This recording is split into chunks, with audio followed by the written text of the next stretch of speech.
All right, right now in the 5 C's, we're going to look at Brazilian albums that won't cost you a lot of money. All right, Brazilian records, they desired in the marketplace. Artists like Joyce, Jorge Ben, Nascimento, OG copies of Gilberto Gil records, Tim Maia, so on and so forth. Gal Costa, they go for a lot of money, right?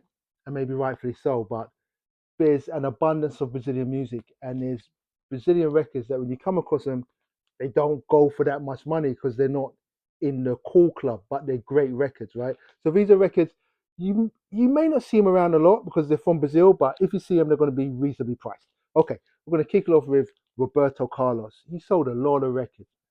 This guy sold a lot of records, and his records tend to show up, and they're reasonably priced. This is probably my favorite Roberto Carlos record, just entitled Roberto Carlos. It's a great album. It kind of touches maybe more than a lot of his other records on that sort of Brazilian soft psych vibe that they had in the 60s and 70s.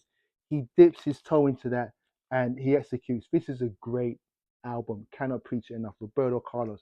And these records do not go for a lot of money.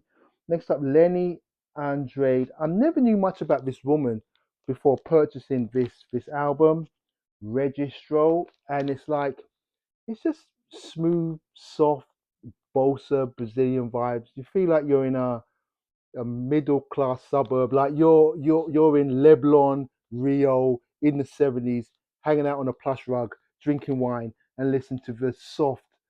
I don't want to say samba sounds, but the soft bossa, soulful Brazilian musings of this record. This is a beautiful record, and she was an artist of note that I never knew of until I bought the record. But anyway, um, Pra Tila Coco by what's this guy's name? Messias Hollander.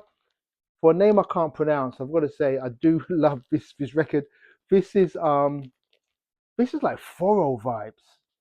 This is like Foro vibes, which is like folk, really in basic terms.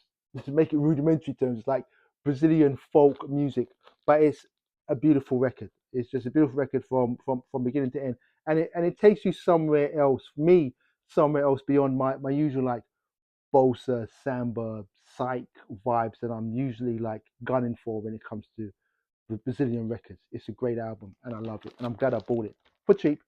Um, Alma Grineto, one of my favorite covers. This is samba, but it's samba. They go into the the hard samba grooves, but it's also like soft, lush samba songs here that incorporate like nice horn arrangements and guitar and stuff. It's just a beautiful record, and he has an absolutely beautiful voice.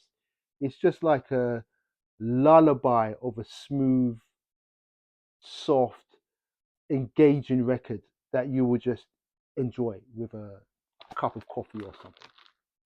Brilliant record. Flora Purim is the first Brazilian artist I got into.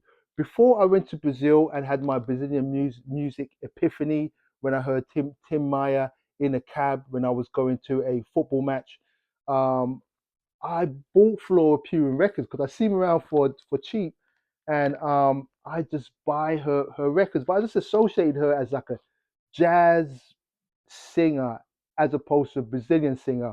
But once I got into Brazilian music, I just dragged her into that whole world too.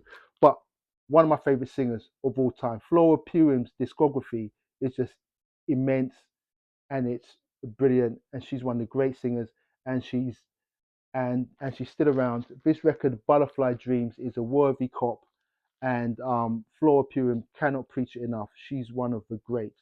Point blank. Period. These records will not cost you a lot of money. These records are Brazilian records, and we're Hi-Fi Recluse. The label's Good Fine Records, and you know what? Let's get it.